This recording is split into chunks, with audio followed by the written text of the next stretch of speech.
Cette presse à huile de Ifkiren à Ain Fekroun remonte à plus de 7000 ans avant Jésus-Christ.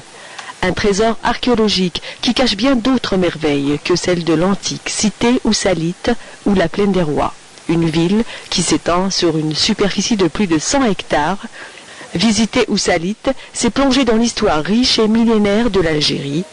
Une ville, une citadelle, une civilisation. Le fort qui protégeait autrefois la ville d'Oussalite n'est plus aujourd'hui que des ruines. Les seules fouilles sont faites par les enfants de la région. Leur objectif, faire connaître l'histoire de leurs aïeux.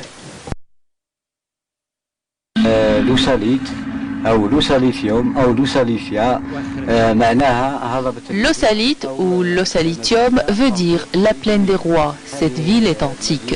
Elle est divisée en deux parties. Dans la première, on trouve des habitations et dans la deuxième partie, il y a des tombeaux. Nous avons même trouvé des ossements d'êtres humains. Oussalite porte bien son nom.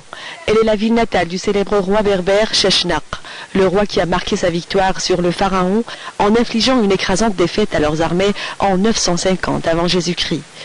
Chechnak, c'est aussi le fondateur de la 23e dynastie égyptienne. 280 tombeaux ont été érigés à la mémoire du mythique roi Chechnak et ses combattants lors de la conquête d'Égypte.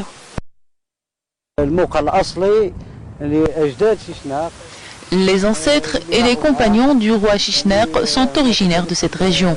Des tombeaux ont été érigés en l'honneur des combattants suivant leur grade.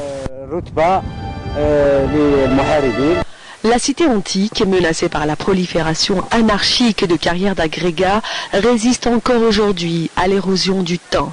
Les habitants de Oussalite célèbrent la victoire de leur roi.